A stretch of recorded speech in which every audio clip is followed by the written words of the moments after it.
പത്തനംതിട്ട സീരിയലിൻ്റെ പുതിയൊരു വിശേഷങ്ങളിലേക്ക് എല്ലാവർക്കും സ്വാഗതം. അബി ഫോണിൽ സംസാരിച്ചുകൊണ്ടിരിക്കുകയാണ് കേട്ടോ. കടം വാങ്ങിയ ആള് പണം തിരിച്ചു കൊടുക്കുന്നതായിട്ടാണ്. 5 ലക്ഷം സർ ഞാൻ തന്നല്ലോ, 10 ലക്ഷം ഞാൻ ഉടനെ തന്നെ തരാം എന്നൊക്കെ പറഞ്ഞിട്ടാണ് ഫോൺ വയ്ക്കുന്നത്. ഫോൺ വെച്ചതിന് ശേഷം മനസ്സിൽ ഞാൻ വിചാരിക്കുന്നുണ്ട്, ഇനിയിപ്പോൾ എന്താ ഒരു മാർഗം പണം തിരിച്ചു കൊടുക്കാൻ വേണ്ടിയിട്ട് എന്നുള്ള കാര്യങ്ങളെക്കുറിച്ച്. എന്നിട്ട് പുറകിലേക്ക് തിരിഞ്ഞു നോക്കുമ്പോഴാണ് നവ്യ അവിടെ നിൽക്കുന്നത് കാണുന്നത്. നവ്യാണെങ്കിൽ ഫോണിൽ സംസാരിച്ച കാര്യങ്ങളെല്ലാം കൃത്യമായിട്ട് കേട്ടിട്ടുണ്ടായിരുന്നു കേട്ടോ. എന്താ അബി ഇത് എന്നുള്ള കാര്യം ചോദിക്കുമ്പോൾ, ഞാൻ എൻ്റെ ഫ്രണ്ടിൻ്റെ അടുത്ത് ജോളിയായിട്ട് സംസാരിച്ചതാണെന്നുള്ള കാര്യം പറയുമ്പോൾ, നീ എൻ്റെ അടുത്ത് മറയ്ക്കാൻ നിൽക്കണ്ട, നീ ഫോണിൽ സംസാരിച്ചതെല്ലാം ഞാൻ കേട്ടു. നീ വിചാരിക്കുന്ന പോലെ ഒന്നുമില്ല, ഇതൊരു വെറും ഡ്രാമ പോലെയാണെന്നുള്ള കാര്യമൊക്കെ പറയുമ്പോൾ, നീ എൻ്റെ അടുത്ത് കള്ളം പറയണ്ട, അത് വേറെ ആരോടെങ്കിലും ചെന്ന് പറഞ്ഞാൽ മതി, അവരത് വിശ്വസിക്കും. നീ വലിയ എമൗണ്ട് കടം മേടിച്ചിട്ടുണ്ട് എന്നുള്ള കാര്യം എനിക്കറിയാം.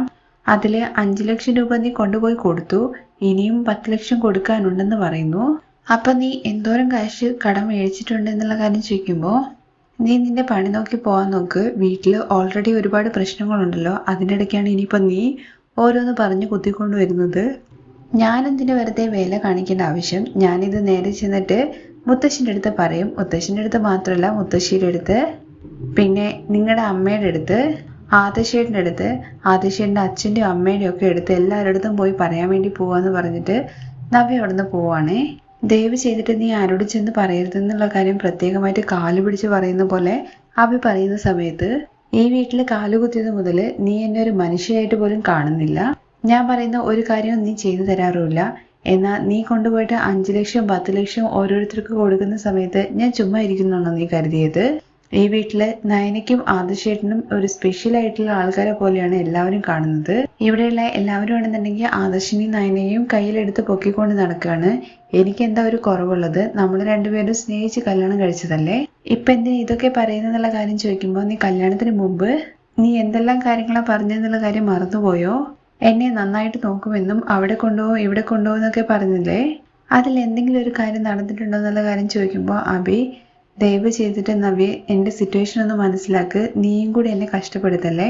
എല്ലാം മനസ്സിലാക്കിയിട്ട് തന്നെയാണ് ഞാൻ ഈ പറയുന്നത്. എത്രയും വേഗം തന്നെ എന്നെ ഇവിടുന്ന് കൂട്ടിയിട്ട് എനിക്ക് ഇഷ്ടമുള്ളിടത്ത് കൊണ്ടുപോകണം. ഞാൻ പറയുന്ന കാര്യങ്ങളെല്ലാം ചെയ്തു തരണം, ഗിഫ്റ്റുകളും കാര്യങ്ങളും ഒക്കെ മേടിച്ചു തരണം, ഇല്ലെങ്കിൽ കാണിച്ചു തരാം. ഞാൻ എല്ലാവരോടും ചെന്നിട്ട് ഞാൻ ഈ വിഷയം പറയും. ഓ, ഇതാണോ കാര്യം? അങ്ങനെയാണെന്നുണ്ടെങ്കിൽ നാളെ രാവിലെ തന്നെ നമുക്ക് ഇവിടുന്ന് പോകാം. നീ പെട്ടെന്ന് തന്നെ ചേർന്നിട്ട് എൻ്റെ ഡ്രസ്സും കൂടി ചേർത്തിട്ട് ബാഗ് പാക്ക് ചെയ്യാൻ വേണ്ടി പറയുകയാണേ. എവിടെയോ പോകുന്നെന്നുള്ള കാര്യം ചോദിക്കുമ്പോൾ, അതൊക്കെ നീ എന്തിനാ അറിയുന്നത്? പെട്ടെന്ന് തന്നെ ചെന്ന് പാക്ക് ചെയ്യാൻ നോക്കുക എന്നുള്ള കാര്യം പറയുമ്പോൾ, അബി നീ പറഞ്ഞ സത്യമാണോ എന്ന് ചോദിക്കുകയാണേ. ഞാൻ നിന്റെ അടുത്ത് ദേഷ്യപ്പെട്ട് പറഞ്ഞത് നിനക്ക് വിഷമമായോ എന്ന് നവ്യ ചോദിക്കുമ്പോൾ, എൻ്റെ മോളോട് ഞാൻ ദേഷ്യപ്പെടുമോ? നീ എല്ലാം പാക്ക് ചെയ്ത് വെക്കി, അപ്പോഴേക്കും ഞാൻ അമ്മയുടെ അടുത്ത് പോയിട്ട് പറഞ്ഞിട്ട് വരാം എന്ന് പറയുമ്പോൾ, താങ്ക് യു അബി എന്നൊക്കെ പറയാനുണ്ട് ഭയങ്കര സന്തോഷത്തോട് കൂടിയിട്ട് നവ്യ. മൈ സ്വീറ്റ് ഡാർലിംഗ് എന്നൊക്കെ പറഞ്ഞിട്ട് നവ്യ അവിടെ നിന്ന് പോകുമ്പോൾ, നിന്നെ വെറുതെ വിടില്ല എന്നുള്ള കാര്യം ദേഷ്യത്തോട് കൂടിയിട്ടാണ് കേട്ടോ അബി പറയുന്നത്. തുടർന്ന് നേരെ ജലജയ്ക്ക് അരികിലേക്ക് ചെല്ലുകയാണ്. എന്നിട്ട് ജലജയുടെ അരികിൽ ചെന്നിട്ട് പറയുന്നത്, എന്നെ അവൾ ഭീഷണിപ്പെടുത്തുന്നുണ്ട്, കല്യാണത്തിന് മുമ്പ് ഞാൻ പറഞ്ഞ കാര്യങ്ങളൊക്കെ അവൾ റെക്കോർഡ് ചെയ്ത് വെച്ചിട്ടുണ്ട്, എന്നിട്ട് അത് പറഞ്ഞതുപോലെ ചെയ്തിട്ടില്ല എന്നുണ്ടെങ്കിൽ ഇവിടെ എല്ലാവരും കേൾപ്പിക്കും എന്നൊക്കെ പറഞ്ഞിട്ടാണ് അവൾ വരട്ടുന്നതെന്ന് പറയാണ് കേട്ടോ. അല്ലാണ്ട് കടം കൊടുക്കുന്ന കാര്യത്തെക്കുറിച്ച് അല്ല ജലജയുടെ അടുത്ത് പറയുന്നത്. ഇപ്പോൾ വീട്ടിൽ തന്നെ ഒരുപാട് പ്രശ്നങ്ങളുണ്ട്, അതിനിടയ്ക്കാണ് ഇത്. ഇങ്ങനെ ആണുങ്ങളെ ഭീഷണിപ്പെടുത്തുന്ന ഒരു പെണ്ണിനെ ഞാൻ ഇതുവരെ കണ്ടിട്ടില്ല. അവളെ ശരിയാക്കണമെന്ന് പറയുമ്പോൾ എല്ലാം അമ്മ കാരണമാണെന്ന് പറഞ്ഞിട്ട് ജലജയെ കുറ്റപ്പെടുത്താണ്. അമ്മ എന്നല്ലേ പറഞ്ഞത്, അവൾക്ക് തിന്നാൻ പോലും ഗതിയില്ലാത്തടത്തുനിന്ന് വന്നതെന്നൊക്കെ പറഞ്ഞിട്ട് അവളെ കളിയാക്കിയത്. അതുകൊണ്ടൊക്കെയാണ് ഇപ്പൊ ഇങ്ങനെയൊക്കെ പ്രശ്നങ്ങൾ വന്നത്. നീ എന്താടാ ഒരു തെറ്റും ചെയ്തിട്ടില്ലേ? എല്ലാ കാര്യങ്ങളും നീ ചെയ്തു വെച്ചിട്ട് ഇപ്പോൾ കുറ്റം മൊത്തം എൻ്റെ തലയിലിടുകയാണോ? ഞാനാണോ നിന്നോട് അവളെ സ്നേഹിക്കാൻ വേണ്ടി പറഞ്ഞത്? ഇത്രയും വൃത്തികെട്ട ഒരു പണി ചെയ്തു വന്നിട്ട് നീ എന്നെ പഴിക്കുകയാണോ? ശരി അമ്മ ഇനി കുറ്റപ്പെടുത്തണ്ട, നമ്മൾ രണ്ടുപേരുടെ ഭാഗത്തും തെറ്റുണ്ട്, ഞാനത് സമ്മതിക്കുന്നു.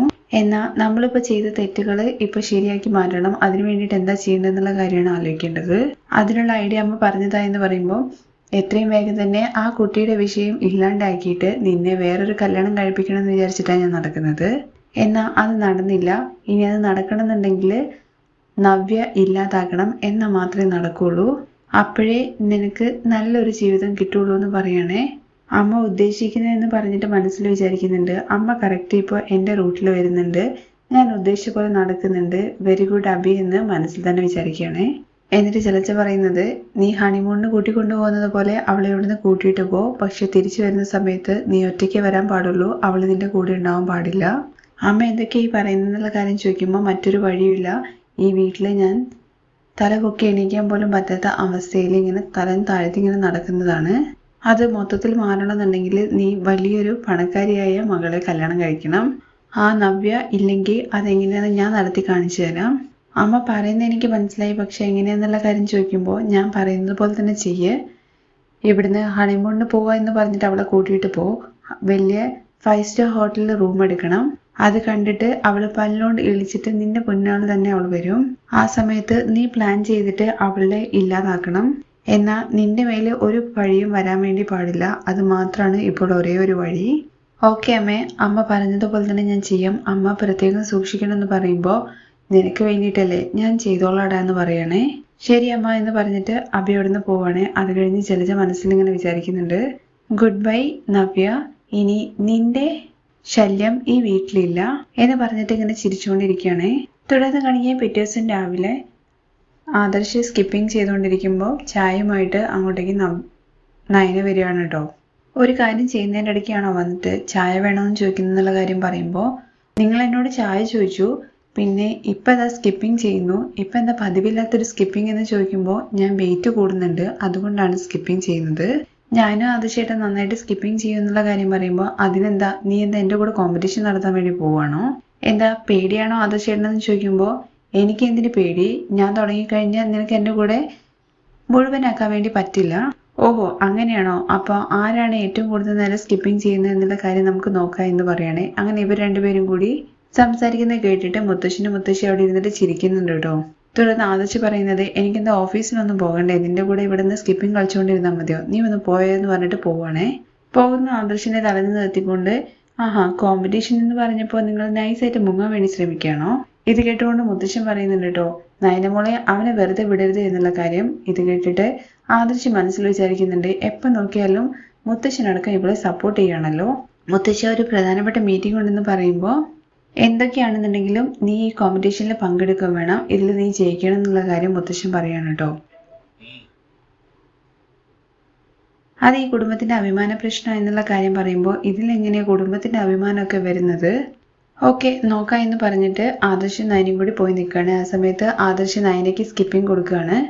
നമ്മൾ രണ്ടുപേരും സെപ്പറേറ്റ് ആയിട്ട് ചെയ്ത് കഴിഞ്ഞ് കഴിഞ്ഞാൽ ഇതിലെങ്ങനെ കോമ്പറ്റീഷൻ ആവും, അതിന് നല്ലൊരു ഐഡിയ ഉണ്ട്, ഞാൻ കാണിച്ചു തരാം എന്ന് പറഞ്ഞിട്ട് സ്കിപ്പിങ്ങിൻ്റെ അത് കയ്യിൽ മേടിച്ചിട്ട് നയന ഒരു റൗണ്ട് ഇതാക്കുമ്പോൾ ആദർശം കൂടി ഒരുമിച്ച് ഇങ്ങനെ ചാടുന്ന രീതിയിൽ രണ്ടുപേരും കൂടി ഇങ്ങനെ ചാടിക്കൊണ്ടിരിക്കുകയാണ് കേട്ടോ.